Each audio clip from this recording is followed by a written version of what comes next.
C'est pas cool, là? Ouais. Oui, alors, pour la perf, c'est sûr, surtout sous Vincent, je crois qu'il voit pas grand-chose. C'est pas étonnant. On va peut-être... en fait, il y a peut-être une confusion entre le bien-être du salon Petit Bourbon, que certains connaissent, et ce dont je vais parler, qui paraît important en termes de qualité de vie, c'est plutôt être bien.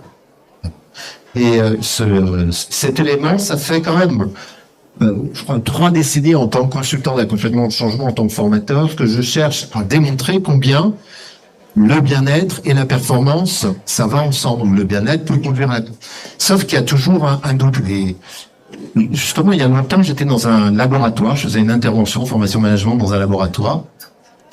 Le laboratoire qui fonctionnait très bien et dont le patron était un grand humaniste. Et donc, il voulait que ses collaborateurs vraiment soient bien. Donc, c'est les collaborateurs qui choisissaient le décor, qui choisissaient leur lieu de vie, la peinture, des tableaux. Enfin, c'était quand même très encourageant en me disant, waouh, surtout que c'était un labo qui marchait bien. Donc, je vois ça, je suis émerveillé par toute cette culture qu'il y avait dans ce laboratoire. Et après, je commence ma formation avec les managers. Eux, c'était pas tout à fait joyeux, ils ne voyaient pas les choses de la même manière. Ils disaient, comment on peut travailler correctement? Alors c'est bien d'avoir ces lieux-là, mais on a même les horaires qui sont variables. Et sur une liste de production, les horaires variables, c'est pas terrible quand même pour la productivité. Donc, ce labo pouvait se permettre, parce qu'il faisait des grandes marges, sauf que le marché devenant très différent, ça ne fonctionnait pas. Il n'y avait pas de lien entre le bien-être, même si les gens le partageaient, même les projets étaient en inertie, le bien-être et la performance. Alors que l'ANACT, l'agence nationale sur les conditions de travail, définit bien la QVCT, c'est-à-dire la qualité de vie et les conditions de travail, comme étant à concilier avec la performance globale des entreprises. Donc c'est important de pouvoir être plutôt sur cette notion d'être bien, et pouvoir être bien, c'est avoir de la pêche. Voilà. Et c'est ce que je vais décliner. Alors la pêche, c'est bien évidemment aussi pouvoir être en mesure de pouvoir être performant, être dans la performance qui est attendue. C'est aussi, il faut que je jette un œil, non, c'est ce que je comprends, pardon. C'est aussi pouvoir être dans l'engagement. Être réellement engagé dans ce que l'on fait, dans des engagements qui ont du sens. C'est faire en sorte de pouvoir travailler ensemble, parce que c'est bien de pouvoir être engagé, mais si c'est dans des directions différentes, ça ne fonctionne pas. C'est aussi pouvoir être d'une humeur plutôt positive. On va voir dans quelle humeur vous êtes à la fin de cette conférence. Et puis, de pouvoir avoir un enthousiasme, une envie pour pouvoir aller dans la direction qui est donnée. Alors, on va commencer par voir ce qu'il en est dans le cadre du sport. Vous connaissez le chanteur qui est à gauche, là? Voilà, il n'est pas que chanteur, c'est quand même notre champion national, Yannick Noah, en 83, Roland Garros. C'est aussi le capitaine de l'équipe de la Coupe Davis, qui a remporté la Coupe Davis en 1991, qui n'avait pas été gagnée depuis les Mousquetaires en 1932. Et vous voyez cette phrase, en sport, la joie ne suit pas la victoire, elle la précède. Je les ai écoutés. Je les ai aidés à prendre du recul. Cela leur a permis de prendre conscience de leur potentiel. Cette phrase, est-ce que quelqu'un sait à quel moment, après quelle victoire, Noah l'a prononcée? Non, en fait, ça n'a rien à voir avec le tennis, c'était un foot. Michel Denisot, président du PSG en 1996, fait appel à Noah pour rebooster le mental de ses joueurs juste avant la finale. Parce qu'ils sentaient qu'ils n'avaient pas le mental de gagner.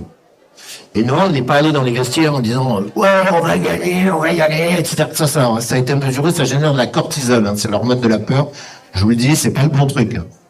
On voit ça dans les films américains, ça marche pas. Ça fait peur, c'est pas bon. Non. Il leur a proposé d'aller au restaurant. Donc là, on est quand même déjà beaucoup plus dans les traditions françaises. Je pense qu'à Dunkerque, on ne m'échappe pas. Ah non, tout de suite une ambiance, des conditions agréables. Et en demandant à chacun de parler d'un succès. Qu'est-ce qu'ils ont réussi?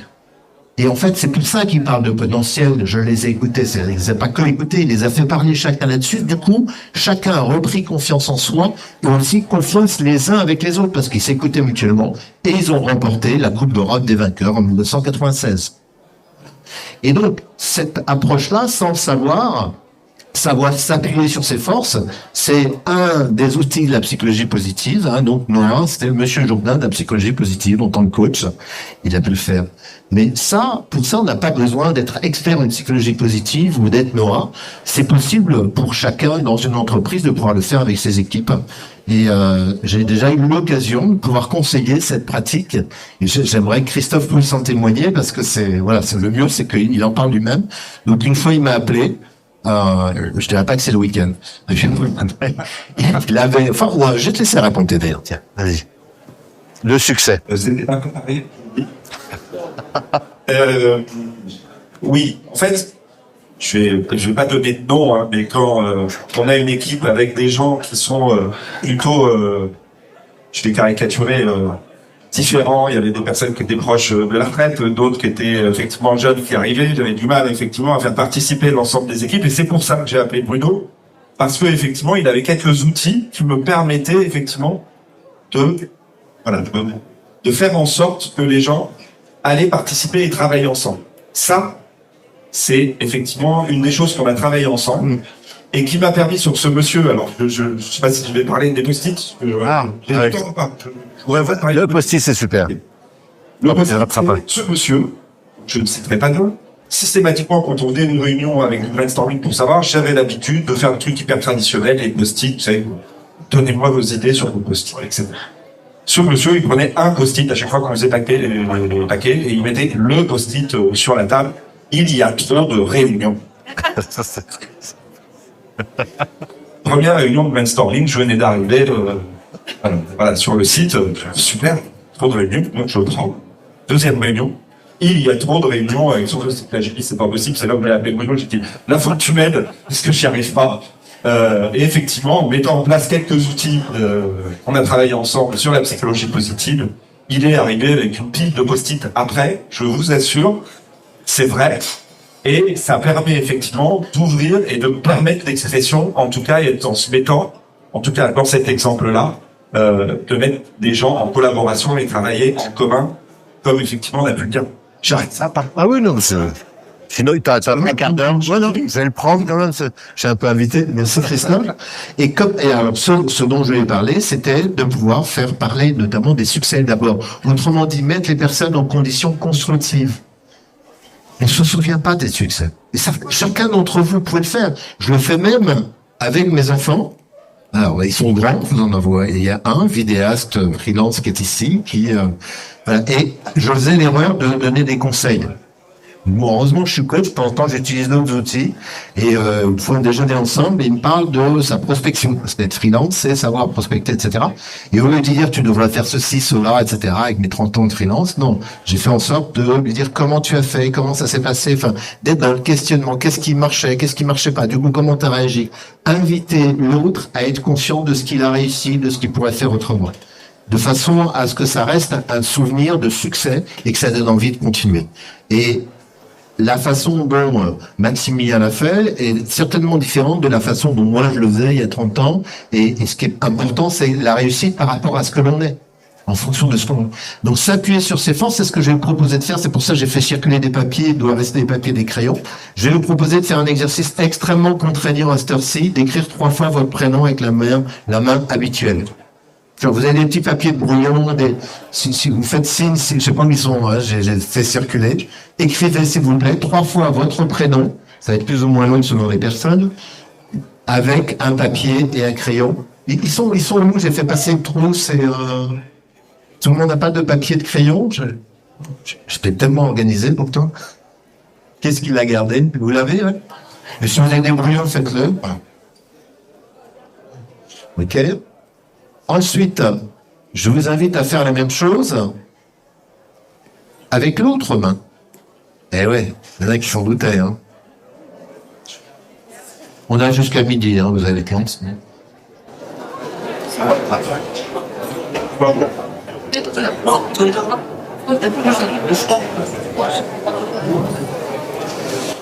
Bon, vous pouvez regarder mutuellement, ça vous donne l'occasion de vous présenter comme ça à vos voisins. Peut-être que vous constaterez que vous pourrez repérer facilement, sauf avec les ambidextres, facilement qu'est-ce qui a été écrit avec la main habituelle et ce qui a été écrit avec l'autre main. Et ce qui a été écrit avec l'autre main, il a fallu vous concentrer, il a fallu faire des efforts, et pourtant le résultat n'est pas terrible. S'appuyer sur ses forces, c'est faire comme si vous écriviez avec la main habituelle. C'est s'appuyer sur ce qui nous est spontané, naturel. Et donc, aller chercher la performance ou créer des conditions pour des collaborateurs, c'est faire en sorte qu'ils puissent s'appuyer sur leurs forces. Je l'ai fait aussi, je vois qu'il y a pas mal de jeunes qui sont ici, je l'ai fait avec des étudiants, des ingénieurs agro notamment, ou haïtiens, et en leur proposant de détecter leurs forces, de pouvoir identifier leurs propres forces, et du coup, quand ils travaillent sur des projets, de savoir qui a plutôt la tchatch et la capacité d'aller appeler les entreprises pour les solliciter sur un forum, plus va être plutôt régulier, vérifier que la base de données sur laquelle ils travaillent. Enfin, ils se répartissent leurs tâches en fonction de leur capacité. Donc, on crée la capacité aux personnes de pouvoir être plus performants au moins d'efforts. C'est un truc de feignasse que je vous donne là, hein, donc j'espère que vous avez suivi. C'est très utile. Autre moyen pour aller plus loin, les cartes des forces. Vous avez un organisme qui s'appelle Positron, organisme de psychologie positive, qui met à disposition, c'est en vente libre, des cartes sur les cartes des forces. Il y en a 52. Et moi, je l'utilise pas mal. J'ai utilisé, par exemple, avec des directeurs régionaux. Donc, on m'avait dit, ils ont foutu en l'air une convention. Et c'est des vieux barbons, ils savent tout. Donc, il faudrait mettre un peu quelque chose, les remettre quand même dans le mouvement de la stratégie. Et quand j'ai fait la première session avec eux, ils m'attendaient au tournant, quoi. En disant, c'est pas le petit gars qui nous apprend le management, etc. Et en fait, j'ai commencé en leur proposant de choisir les forces qui leur étaient propres, celles de l'équipe, et ils s'en souviennent encore, et ça les a vraiment consolidés, parce que c'était des directeurs régionaux, ils ne travaillaient pas complètement ensemble, c'est devenu une équipe soudée, l'un d'entre eux est devenu leur manager, ce qui est pas mal, parce que 2 mois plus tard, il y avait un autre atelier, et juste la veille, ils ont appris qu'ils s'étaient fait racheter par un grand groupe. Donc ils flippaient un peu. Et en fait, le fait, justement, de pouvoir être soudés, de se positionner, de parler de leur force, ça leur a permis de pouvoir se maintenir. On a fait un séminaire 3 ans après, c'était au mois de janvier, et ça allait très bien, ils s'étaient bien intégrés dans ce niveau. Voilà. Donc les forces, et si vous voulez connaître vos propres forces, j'ai oublié le plus important, qui vient de la psychologie positive, le travail de Martin Seligman, père de la psychologie positive, et de son confrère Michael Peterson, je vous mettrai le QR code tout à la fin. Vous pouvez aller sur un site qui s'appelle VIA, pour Value in Action, en bouchelienne, caractère.org. Et vous avez un questionnaire qui vous permet de détecter vos forces, et le résultat est gratuit. Enfin, il y a des versions payantes, mais il y a une version gratuite. Et c'est vraiment intéressant de pouvoir le faire. Là aussi, je le fais avec des étudiants, ou avec des personnes avec qui je travaille, que je coach. Quelles sont mes forces? Comment je peux me mettre dessus? Voilà un des premiers vecteurs. Donc, pouvoir être dans ces facilités au moindre effort. Mais bon, c'est pas mal aussi de pouvoir le faire en étant engagé, pour pouvoir avoir de la performance et se sentir bien. Là, je vais faire référence à un gars, un psychologue américain d'origine hongroise. C'est déjà un challenge de prononcer son nom. Ça fait 10 ans que je m'entraîne. Mihaly Csikszentmihalyi. Grand monsieur, qui a aussi, donc, qui est aussi à l'origine de la psychologie positive. Donc, j'ai oublié de vous préciser d'ailleurs que c'est l'étude scientifique du développement optimal des personnes, des groupes et des organisations. Je suis pas en train de vous parler de la positive attitude de Lawrence, je vais le voir aux Zénith de Montpellier. La positive attitude, non, c'est des scientifiques qui se sont dit, tiens, si on allait voir les gens qui vont bien, et comment ils font, et comment on pourrait faire pour de même se sentir bien. Et parmi ceux-là, bien que Csikszentmihalyi, eh bien, il s'est rendu compte que le fait d'être dans des engagements, d'être concentré à fond sur une tâche, eh bien, ça permet de se sentir bien plus que d'être allongé sur son tapis de yoga. Mais ça fait du bien de temps en temps de se reposer. Mais c'est plutôt l'action, l'engagement, voire le challenge qui nous permet ça. Et des challenges à condition de ne pas être dans l'angoisse et de ne pas être non plus dans trop d'aisance. Donc c'est vraiment un équilibre, et ça s'appelle le flow. Et c'est pour ça que sa conclusion, c'était chacun est l'artisan de son bonheur, de sa qualité de vie. Donc attention à considérer que la qualité de vie, c'est quand même subjectif. On peut aider les gens, mais c'est à eux de le sentir. À travers le contrôle de son expérience consciente, la possibilité qu'il se donne de vivre ses expériences optimales. Les expériences optimales, c'est quand je suis à fond dans une tâche. Que ce soit perso ou pro, est-ce que vous voyez de quoi je parle? Je pense que chacun d'entre vous, vous avez pu le vivre, vous le vivez dans des activités. Alors moi, ça peut être dans le cadre en plongée en apnée, ou quand je fais du théâtre, ou quand je fais une conférence, ce qui fait que j'ai besoin de mettre du temps parce que sinon je vois plus le temps passer, c'est une tâche où vous voyez plus le temps passer, vous pensez plus à rien, vous n'avez plus de soucis. Vous avez quelque chose en tête comme ça, chacun? Eh bien, c'est ça dont je parle. Ça s'appelle le flow. C'est valable aussi bien dans le pro que dans le perso. Comment je crée ces conditions-là? Si je donne des challenges à mes collaborateurs qui sont trop élevés par rapport à leurs capacités, eh bien, on va être dans le mauvais côté du stress, qui s'appelle le distress. On parle du stress souvent du mauvais côté, mais il n'y a pas que le mauvais côté. Mais là, effectivement, si j'ai pas les conditions qui sont réunies, ça ne va pas, je suis en anglais, je ne sais pas m'adapter. À l'inverse, si c'est trop facile, c'est du non-stress, donc je vais pas me mobiliser, je vais faire les trucs comme ça de manière négligée. Moi, ce dont je parle, c'est le up-stress. C'est-à-dire le stress qui stimule. Et ça, c'est quand je suis toujours dans un challenge. Je suis je vais d'ailleurs le désigner ici, et je fais quelque chose, je mets à un niveau de difficulté qui est un peu au-dessus de mes niveaux de compétences. Puis une fois que je m'habitue à ces nouvelles compétences, je vais m'élever. Je l'ai fait par exemple quand j'ai dû basculer lors du Covid sur la vidéo. J'ai appris d'abord à utiliser les outils avec des collègues, puis avec des étudiants, en leur disant tiens comment on peut faire un truc un peu animé, un peu sympa avec les sous-salles. Et après je suis allé le faire avec des clients. Et ensuite j'ai fait des webinaires. Je n'ai pas commencé par un webinaire de 300 personnes. Donc, comment je fais pour pouvoir accompagner mes collaborateurs, des personnes, pour qu'ils puissent progressivement se retrouver dans un challenge, c'est-à-dire quelque chose qui donne de la satisfaction, qui demande de la concentration. Ça veut dire aussi que je fais en sorte d'éviter que mes collaborateurs soient tout le temps dérangés, perturbés, etc. Si je suis pas dans la concentration, ça marchera. Le flow, l'engagement, deuxième mode d'accompagnement des personnes pour qu'ils se sentent bien. Et ce que Miali et ses équipes ont découvert, c'est que si on vivait pendant 3 heures, pas forcément contiguës, mais 3 heures par semaine, cet état-là de flow, eh bien, ça nous permettait un bien-être moyen dans la semaine. Donc, c'est important de laisser aussi pouvoir le pratiquer pour les personnes qui le pratiquent et pouvoir être en capacité de le faire. Moi, si je suis très sensible à la psychologie positive, c'est justement grâce au livre de Mial, qui s'appelle Vive la psychologie du bonheur.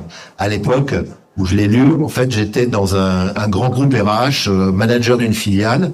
Au début, c'était une superbe aventure, tout allait bien, on était vraiment très motivés. J'avais remonté toute une équipe qui était un peu massacrée, un peu dans le mauvais état, et puis on a repris la productivité, il y avait de l'élan, c'était génial, belle aventure. Puis tout d'un coup, toute la ligne de direction change, de la présidente jusqu'à notre DG. Et là, ils ont été remplacés par des dirigeants tableurs. Donc, tiens, les managers, ils ont tel salaire, on va leur demander de faire aussi du commercial. Sur le tableau, ça marche. Dans la réalité, ça veut dire qu'on nous a demandé de faire les hamsters sur un truc qu'on vend plus sur les routes, on ne savait pas vraiment manipuler.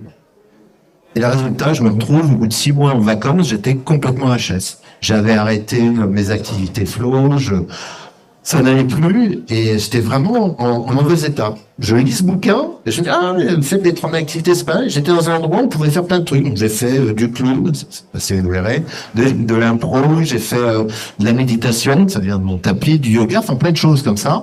Hop, ça m'a permis de me requinquer, et après, quand je suis retourné bosser, comme de toute façon, ils sont pas très contents de nos actions de manager comme commerciaux, c'est pas notre truc, autant faire ce que je viens de faire. Donc, je me suis occupé de faire beaucoup plus du management, de faire beaucoup plus de l'animation, ce qui me mettait dans mon état de flow, ce qui fait que vraiment, j'ai retrouvé la pêche, et du coup, j'ai pu me mettre sur un nouveau projet, qui est de transmettre la psychologie positive, comme je le fais aujourd'hui. Et bien, aussi un départ, là où mes homologues managers et mon boss direct sont partis en burn-out.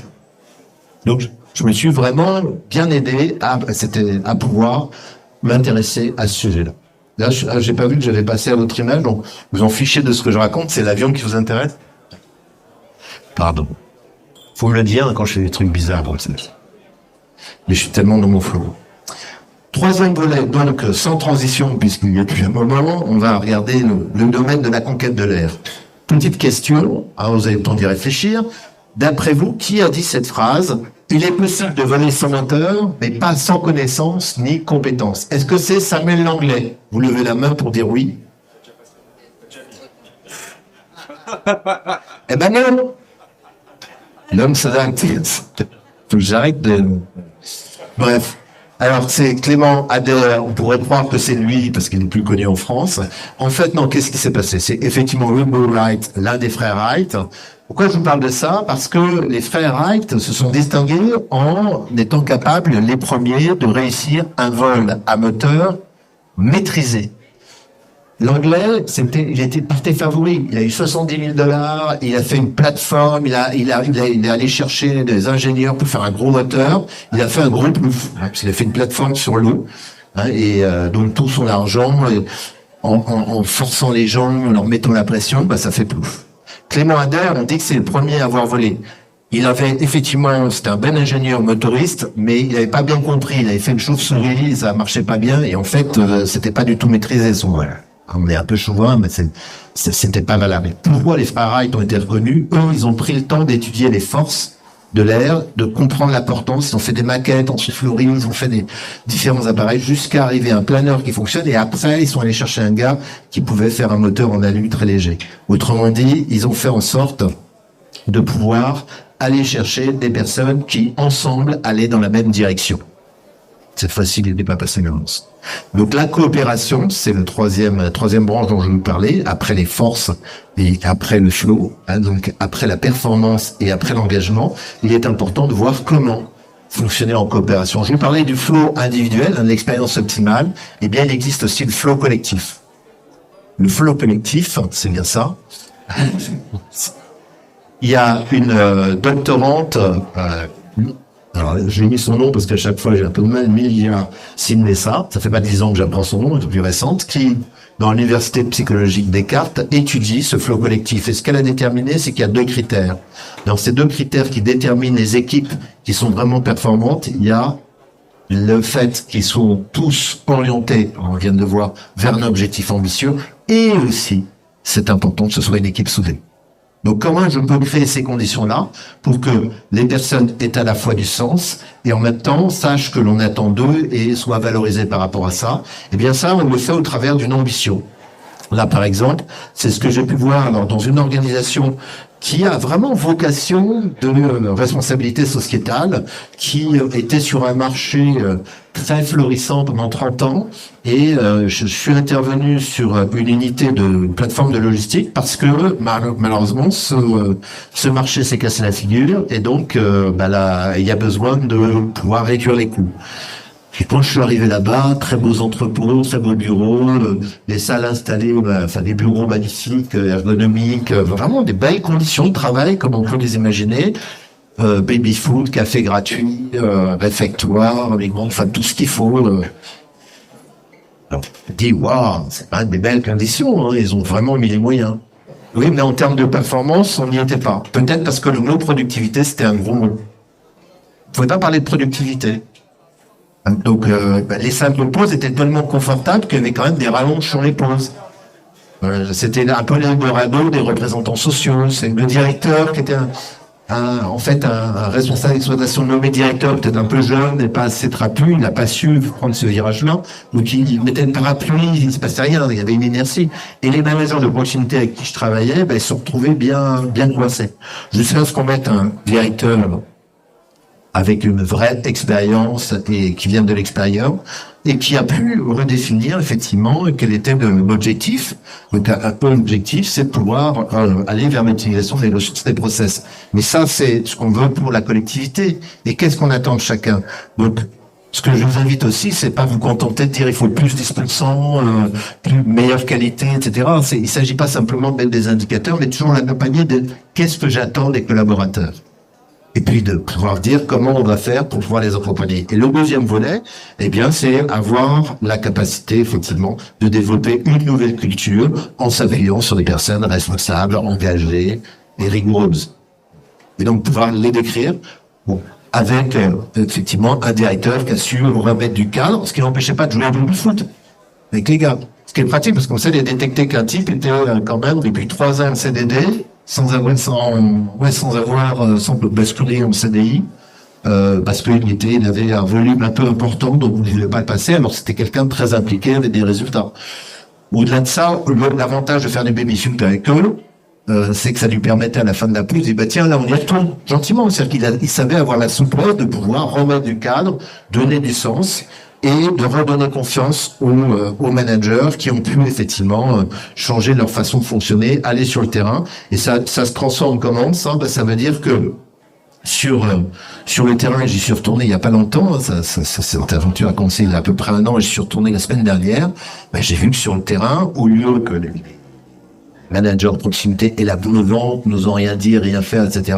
Ils avaient la banane. Et les collaborateurs sur le terrain, ils étaient capables de dire, ben non, mais là, je fais attention à ça parce que le client, après, quand il reçoit sa palette, c'est nickel. Enfin, il y avait la mentalité a complètement changé et les gens se sentaient bien de mieux travailler. C'est un peu particulier, ça me fait penser à ma fille qui, son premier boulot dans un magasin, elle regardait l'horloge tourner, il n'y avait pas trop d'activité, puis un jour elle est allée dans un autre magasin très intense, avec une manager qui l'a boostée, et après elle s'est dit, vaut mieux que je range, que je fasse des trucs, mes journées se passent mieux. On retrouve la notion d'engagement. Donc comment je peux faire pour redonner le goût, quelles conditions je dois créer? En fait, donner du cadre. Il s'agit pas simplement, c'est important, mais d'avoir du bon matériel. Et donc, quand on parle de conditions de travail, en fait, c'est aussi travailler sur l'être et pas que l'avoir. Et donc, l'être, c'est comment je me sens, c'est notamment l'humeur, et ça, c'est lié aux émotions. J'ai pas mis l'affichage, là, je vérifie quand même. Baissez-vous, parce qu'il y a toujours des émotions négatives, notamment au travail, où on va avoir des déceptions, des frustrations, des choses qui ne marchent pas. Mais combien faut-il d'émotions positives pour compenser une émotion négative? Alors, si vous voulez bien m'aider à répondre à cette question, qui pense que c'est 1 pour 1, à l'équivalence? Personne? Vous faites juste avec les doigts. Qui pense que c'est 3 pour 1? Ouais, 3 pour 1, vous. Et qui pense que c'est 6 pour 1? Donc il y en a pas mal qu'on s'y doit quand même. C'est un peu extraterrestre, Dunkerque. En fait, la réponse, elle est, d'après les travaux d'un gars qui s'appelle Lozada, la ligne de Lozada, on a remarqué en observant finement des réunions, des communications donc dans les organisations, que à partir d'un ratio, de 3 émotions positives pour une émotion négative, il y a vraiment une ligne exponentielle qui se met de performance qui s'élève. Et 6 pour 1, on va retrouver 6 émotions positives pour une émotion négative vécue. On va retrouver des équipes qui fonctionnent mieux que les autres, dont on voit que dans le même secteur, elles sont bien plus performantes. Voilà pourquoi c'est en fait 3 pour 1, c'est le départ, et 6 pour 1, c'est ce qu'on va viser. Alors, la question, c'est comment on peut le faire? C'est dans la façon de communiquer. Par exemple, ce que j'utilise beaucoup, c'est souligner les points forts et les points d'effort. On n'est pas obligé de commencer par les points faibles. Ouais, non, mais ça fait du bien. Pensez, les points d'effort, c'est-à-dire, je suppose que les personnes sont susceptibles de pouvoir faire quelque chose. Voilà comment on peut encadrer des personnes, que ce soit en individuel ou en collectif. Et donc, comment je peux développer ce ratio positif? Ça a été étudié par une des psychologues doctorantes recrutée par Seligman pour développer la psychologie positive, déclarée en 2000, donc c'est assez récent. Et elle a travaillé sur la résilience. Et on a remarqué que les gens résilients, elle a fait des enquêtes juste après le 11 septembre aux États-Unis, et les gens qui gardaient la capacité d'aller bien, c'est ceux qui gardaient la capacité de voir le positif. Bien sûr qu'ils voyaient les aspects négatifs, la colère qu'il pouvait y avoir, la tristesse, la peur par rapport aux événements du 11 septembre. Et ils continuaient de s'émerveiller d'un sourire, de pouvoir savourer un loisir ou un plat. Ils continuaient de vivre des émotions positives. Voilà, les gens résilients, c'est ceux qui gardent cette capacité. Et ça, ce qu'elle a pu voir, c'est que ça peut se travailler. Alors, il y a un autre psychologue qui lui a dit, oui, nous sommes fichus de manière bizarre quand même, parce qu'on a tendance à, je sais pas vous, pas à Dunkerque, mais à avoir des émotions négatives qui s'accrochent comme du velcro. Et les émotions positives, elles glissent comme du téflon.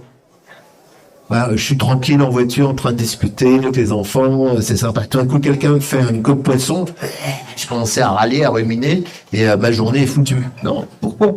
Et pareil au travail, j'ai une belle ambiance, j'ai un succès sur un dossier, etc. Une bonne nouvelle, et il suffit que je reçoive une nouvelle et quelqu'un me fasse une petite manifestation, ça me bouffe la journée. Mais pas à Dunkerque, vous n'avez pas ça, monsieur. Maintenant, c'est ailleurs, hein, c'est dans d'autres endroits, mais on ne sait jamais si ça arrive. Attention. Donc, comment le faire? Eh bien, il s'agit de pouvoir transformer, c'est-à-dire vider le bac des émotions négatives pour pouvoir avoir la place de le remplir avec les émotions positives. Donc, non. Je suis pas pressé de partir, hein, c'est juste ma zapette. Et donc ça, je le vois. Alors, c'est notamment au travers des communications. Par exemple, la plateforme dont je vous parlais, eh bien, le fait d'y retourner la semaine dernière, j'assiste simplement à une présentation au début de poste, 5 minutes. Ben, le fait que le responsable d'exploitation vienne en disant, les gars, la productivité, effectivement, elle n'a pas été bonne hier, mais parce qu'on s'est retrouvé avec une panne des frigos. Donc, savoir faire la part des choses. Et super, parce que vous avez su prendre les choses en main, vous aider mutuellement. Et puis là, on va avoir une journée qui est encore compliquée, parce qu'il faut qu'on rattrape le retard d'hier. Ben, ça, cette ambiance-là, ça n'a rien à voir avec avant. Avant, les gens auraient dire, ouais, les gars de la maintenance sont des nuls, etc. C'est pas de notre faute, on s'en fiche. Donc, la façon d'appréhender les personnes joue énormément. Comment souligner les points forts, les points d'effort, ça je vous l'ai dit, mais c'est aussi prendre en flagrant délit de bien faire. C'est aller sur le terrain, ou dans les bureaux, voir les personnes, et non pas avec un malheur en disant, tiens, j'ai pensé avec son truc, mais au contraire, pouvoir repérer, dire, ah super, j'ai vu que t'as tes EPI, t'as bien fait attention à tes chaussures de sécurité, parce qu'il faut, ah, là, enfin, je me place, c'est bien, mais il manque la visière, là. Normalement, tu dois protéger avec la visière, on fait qu'il y a des accidents. Ah, oui, mais c'est du grand. Je dis oui, mais il y a de la buée avec le masque. D'accord. Ce que je te propose, c'est de pouvoir résoudre ce problème. Je te sors un petit flacon Décathlon, ça peut pas te souvenir. Pour nettoyer les lunettes de piscine, je donne le truc en même temps. Ça vient de Christophe, en fait. Et comme ça, tu vas pouvoir continuer de le faire. C'est-à-dire, je ne vais pas engueuler le gars parce que il le fait mal. Il s'est débrouillé. C'est pas qu'il manque de respect. C'est juste savoir souligner ça. Donc, le fait d'être reconnu là-dessus, d'être accompagné, c'est notamment sur le terrain.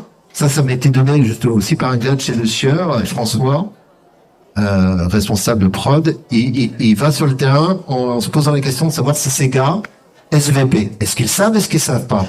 Est-ce qu'ils veulent ou est-ce qu'ils veulent pas? Est-ce qu'ils peuvent? Est-ce qu'ils ne peuvent pas? Ça, c'est un super indice. Et là, j'accompagne vraiment sur l'être mes collaborateurs et je fais en sorte de pouvoir diminuer leurs difficultés, leurs frustrations, leurs inquiétudes et au contraire de pouvoir valoriser. Je pourrais le développer dans le temps, mais je n'ai pas tout à fait le temps. Et donc, le dernier volet, ça va être de dire, oui, bien, avec quel état d'esprit je le fais? Alors, on peut choisir. D'après vous, dans l'image, où est le pessimiste? Si vous devez me montrer, il y en a que deux qui l'ont vu, non, c'est... Ah, tu vois. Bien sûr, bien sûr, bien sûr. Donc, où est le pessimiste? Les à main droite? C'est là, on est d'accord? Ben oui, c'est celui qui fait la gueule, qui voit tout briller, qui dit, ouais, mais les rochers vont se détacher, enfin... Bon, c'est utile quand même, les pessimistes, hein. C'est Edgar Allan Poe qui disait les optimistes ont inventé l'avion, les pessimistes le parachute. C'est ça. Mon père, il était un peu pessimiste, il disait ça ne marchera pas quand on parlait de projet. Mais bon, comme il a 11 millions de vols en avion, je suis content qu'il soit été un peu pessimiste parce qu'il était très prudent. Ça, c'est le bon côté quand même. Hein, et sans accident. Des incidents, mais pas d'accident. Alors, il y a les perfectionnistes. Où est le perfectionniste dans l'image? Vous voyez pas? À droite? Enfin, à ma droite, à votre gauche? Non, c'est pessimiste. Il est au mélange. Alors, c'est ce qu'on fait en ce moment. Non. Il soit il finit sa valise, on ne sait pas, parce que comme il veut que sa valise soit impeccable, en fait, il plante le temps. Soit, il se dit, oh, ce voyage-là, on ne sait jamais, je ne sais pas ce que ça va apporter, donc c'est pas assez bien pour lui, donc il n'est pas parti. Ou alors, il est dans la salle, il vient de dire à sa voisine, t'as vu le gars avec son tapis de yoga, il n'est même pas foutu d'écrire correctement. C'était déjà passé? Pardon. Donc, je vais changer des appels parce que ça tend tout le truc. C'est aussi celui qui va voir la faute plutôt que s'intéresser au sujet. Le sujet, c'est l'optimaliste. Alors, vous trouvez, d'après vous, l'optimaliste, c'est pas tout à fait la même chose qu'optimiste, mais vous voyez que c'est la même racine. Eh bien, vous le voyez ici, c'est celui qui a les yeux ouverts, qui même garde des images pour pouvoir reproduire, qui voit les opportunités. Qu'est-ce que c'est qu'un optimaliste? C'est un optimiste réaliste. Mais parce qu'en France, les optimistes, on pense à Voltaire avec Candide, un Candide ou l'optimiste, le neuneu, quoi, en gros, faire simple. Alors que Voltaire, c'est le premier à dire, hein, je préfère être heureux, c'est meilleur pour la santé. C'était pourtant un optimiste. Mais bon, il avait besoin de dézinguer un autre philosophe, qui s'appelait Leibniz, avec tout va pour le mieux dans le meilleur des mondes. Et du coup, en France, on trouve que c'est ridicule, l'optimiste. Alors que justement, ce qui peut nous permettre de relever les challenges, c'est d'être un optimaliste, c'est-à-dire un optimiste qui voit le verre à moitié plein, et ça va pas être facile, et le verre à moitié vide. Et il se dit, mais puisque je le remplis à moitié, je peux peut-être continuer de faire de la même manière ou aller chercher d'autres solutions. Et si je ne le remplis pas à 100%, si c'est à 80%, c'est quand même bien aussi. Je pourrais me désaltérer. L'optimaliste, en fait, va transformer les problèmes en challenge, ou dans ma langue, les pépins en pépites. Voilà. Et je me souviens dans une usine de pare-chocs avoir vu sur une ligne de peinture, un truc assez incroyable, il y avait une ligne en continu, tout d'un coup une interruption de 5 mètres, des chariots pour décharger les pare-chocs, et 5 mètres plus loin, hop, charger et décharger pour les postes de travail de finition. Une aberration en termes de production. Et après, en plus, les bureaux des méthodes, ils avaient inventé des chariots capables de porter plein de pare-chocs. Ce qui fait que les trucs étaient déglingués, et y compris les dos des gens qui manipulaient. Des opératrices ou des opérateurs, beaucoup de TMS, hein, c'est-à-dire de troubles musculo-squelettiques. Bon, donc on vient vraiment sur la qualité, beaucoup d'arrêt du travail dû à ça, et puis une perte de production énorme. Alors je vais voir des méthodes, mais il n'y a pas un autre moyen pour la ligne. Ici, on a un projet de 2 millions, il faut arrêter 4 mois la ligne. Donc on a tout, on est tout prêt, nous. Et bon, il y a un problème avec les finances. Alors, je vais voir le contrôleur de gestion, je dis, oui. Et donc, il y a un projet, il paraît, pour pouvoir diminuer ça. Ah ouais, mais on peut pas arrêter 4 mois, c'est pas possible. On peut pas. Ah, donc, il y a le perfectionniste et le pessimiste, ensemble, ils font en sorte qu'on fasse rien, quoi. Et puis, je vais voir le chef d'équipe. Le chef d'équipe, lui, c'est un optimaliste. Il dit, on a des chariots qui sont planqués dans la réserve. On peut les amener en continu, on met des chaînes, et puis on fait venir des spécialistes. Hein, en gros, en une journée, c'est fait. L'optimaliste, il se dit, ça c'est vraiment un truc, comment faire pour optimiser la ligne et éviter les problèmes de TMS et être dans de meilleures conditions, avoir aussi de la qualité, parce qu'il y avait un problème de qualité, les pare-chocs étaient bousculés, donc. Et donc, je vais demander au gars d'aller voir le directeur d'usine, parce que lui, il n'osait pas en parler. Il dit, non, c'est les méthodes qui s'occupent de ça, normalement. Et puis, de toute façon, la gestion, ils veulent pas. Je l'ai emmené voir le directeur d'usine, il a présenté son projet, le directeur d'usine a dit, OK, bon, on va essayer, on va voir. Une journée. 10 000 balles, par rapport à 2 millions et 4 mois, hein, ça veut dire que retour sur investissement au bout d'un mois et demi. Donc, avec de la meilleure qualité, avec l'arrêt des TMS dû à ça, donc c'était complètement gagnant. Donc on peut concilier, on le voyait sur la RSE, effectivement, tout à l'heure aussi avec le SION, on peut tout à fait concilier les aspects économiques et les aspects de qualité et de responsabilité sociétale ou de qualité de vie. En allant chercher le moyen en s'opposant en fait, en transformant les problèmes en challenge. Notre challenge, c'est comment pouvoir optimiser la production et la qualité en diminuant les problèmes ITMS. Et à partir de là, on sort du cadre, on trouve des idées, on peut faire des sessions autour de ça avec des post-it à condition d'avoir créé l'état d'esprit au départ pour ça, pour éviter d'avoir les réunions. Et donc, j'ai encore passé la page. C'est l'écran, il est plus pressé que moi. Et donc, toute cette logique-là, ça suppose de pouvoir vraiment être dans un état d'esprit d'enthousiasme qui donne la pêche, qui communique la pêche. Et donc, c'est pouvoir être dans la performance grâce au fait de s'appuyer sur les forces. Hein, les forces. Le pouvoir, ça avance, mais il avance tout seul, ce truc. J'y vais, hein. Pouvoir être dans l'engagement, c'est-à-dire le flow à 100%. En se sentant bien, ça correspond aussi au nous sentir. Pouvoir être dans le flow collectif sur une ambition, c'est donner un sens partagé avec des équipes qui sont soudées. Coopération. Faire en sorte de pouvoir être dans communication, même dans des conditions, c'est pas que la com, même si j'appuie là-dessus, créer des conditions pour que les personnes puissent voir tout le bon côté des choses et laisser tout ce qui est énergie ou émotion négative inutile. Il y en a plein, c'est vrai aussi dans la vie privée. Donc être dans une humeur plutôt porteuse et enfin pouvoir être dans un enthousiasme, avoir la capacité, comment faire pour transformer les pépins en pépites. Voici quelques outils que je vous invite à creuser et pour pouvoir le faire, je vais poser ma zapette, ça voilà, vous l'aurez. Vous pouvez aller voir, j'ai mis des liens, j'ai mis aussi des... alors, je sais pas, peut-être quelqu'un écrira au moins cette page pour que vous puissiez la retrouver sur un site, Cyril nous le dira. Mais vous pouvez retrouver, effectivement, il y a aussi mon livre, ça vous l'avez directement, mais bien d'autres aussi livres, dont Vivre la typologie du bonheur, dont je vous ai parlé, L'apprentissage de la perfection, mon prof de psychologie positive, Tal Ben-Shahar, prof à Harvard, et quelques autres, et avec des liens aussi pour aller creuser, et notamment vous avez le QR code, si vous voulez, pour faire ce test des forces, pour pouvoir voir comment vous pouvez vous appuyer sur les 5-6 premières forces. Voilà, je sais pas du tout quel temps il aurait. On est dans le timing, bien. Bravo Bruno, félicitations. Je crois qu'on peut l'applaudir déjà. Pour un moment Bruno. Merci. Est-ce que vous avez des questions? Moi j'en ai une, mais par le public d'abord. Peut-être? Non. Une question? Non? Une question? Non? Oui? Ok. C'est ça.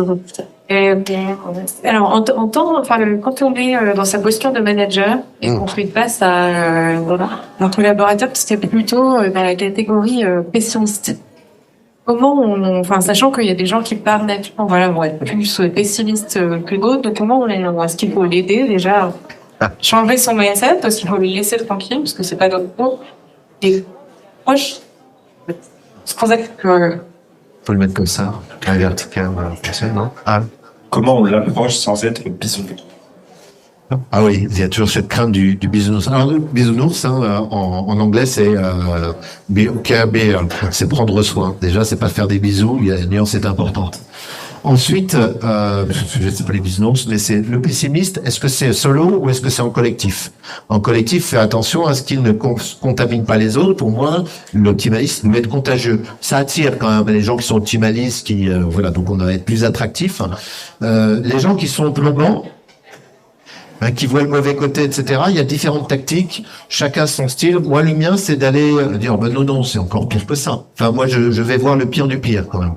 Ce qui est aussi une technique, d'ailleurs, pour pouvoir voir les choses en face. Mais je vais aller encore plus loin, tourner un peu en dérision, comme en clin d'œil, ou alors, je vais au contraire être sur le factuel en disant, mais qu'est-ce qui te fait dire ça?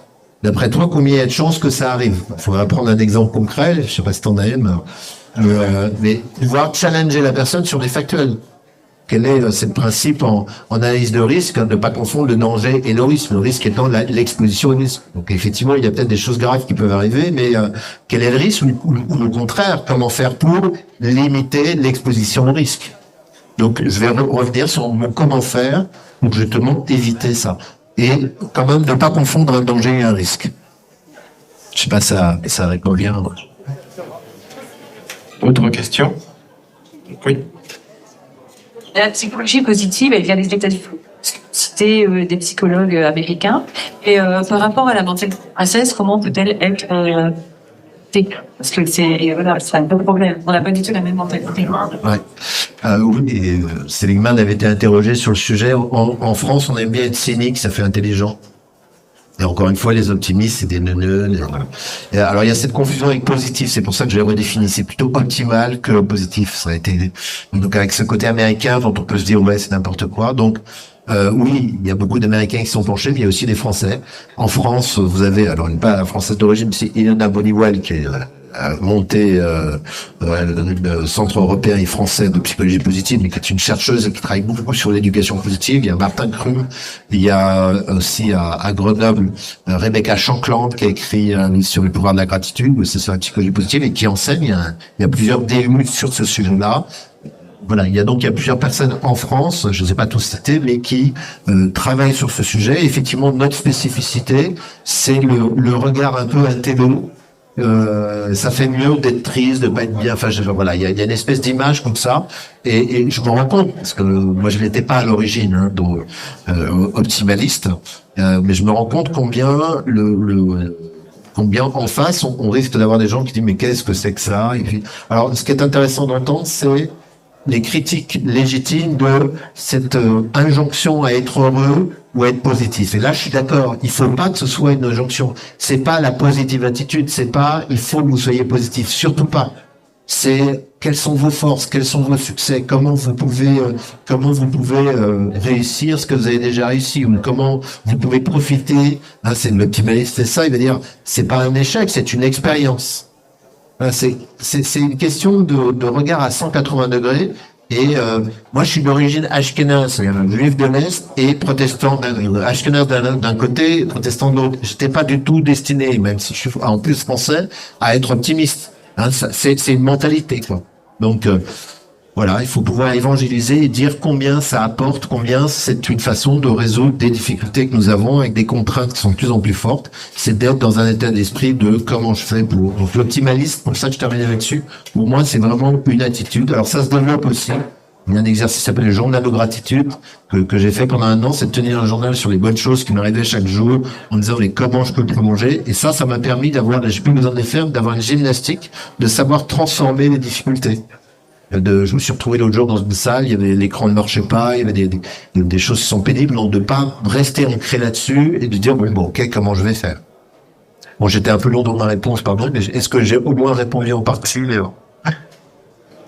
Alors, moi, j'avais une petite question. J'ai l'impression que en filigrane, clairement, pour le manager qui souhaite vraiment développer ces outils, c'est aussi quelqu'un qui doit vraiment se mettre dans l'idée qu'il doit aimer les gens.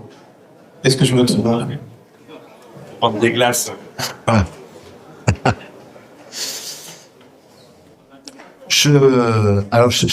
J'essaie d'être court là-dessus. Aimer, c'est aussi s'aimer soi-même. Ouais, enfin, je pense qu'on peut mieux aimer les autres quand on s'aime soi-même. C'est pas du 100%, mais sans doute qu'il faut avoir cette capacité, effectivement, de vouloir aller chercher le meilleur de chacun, de soi-même et des autres. Voilà, je pourrais faire en résumé. Donc oui, c'est une vraie impulsion.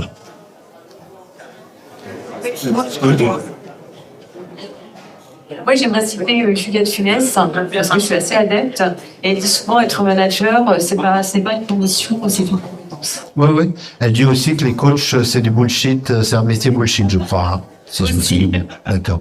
Donc, je suis pas complètement d'accord toujours avec une philosophe qui me semble plus vulgaire que vulgarisatrice, si vous voulez ma position.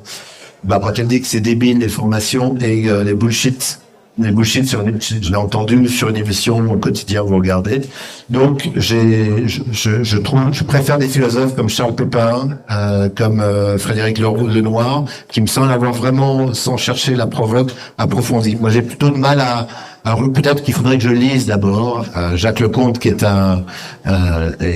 aussi un des chantres de la psychologie positive en France et de l'entreprise humaniste, disait à juste titre qu'il faut pouvoir aller voir les critiques. Je n'ai pas pris le temps de lire Juliette Funès pour pouvoir mieux répondre, et il faudrait que je le fasse. Enfin, très sincèrement. Mais parce que pour l'instant, j'ai plutôt les boules. Donc il faut que je me calme, que je sois optimaliste, hein, et que j'aille, mais c'est un projet de voir des vidéos, etc. Alors effectivement, après, du coup, j'ai pas répondu sur Juliette Funès, mais sur le fait que, donc sa phrase, c'est les managers sont des accompagnants. C'est une compétence, oui, ça peut être aussi une volonté. Ça se travaille. Voilà, je pense que la compétence, c'est aussi pour moi un compétent. C'est un comportement. Quand c'est du savoir-faire, compétence, mais c'est aussi du savoir-être. Donc, je ne pense pas que ce soit en contradiction, mais ça ne me suffit pas d'avoir la compétence et d'avoir suivi des formations, de savoir comment faire. C'est vraiment un comportement. Une attitude. Merci beaucoup, Bruno. C'était vraiment passionnant. Je pense qu'on peut l'applaudir encore. Merci.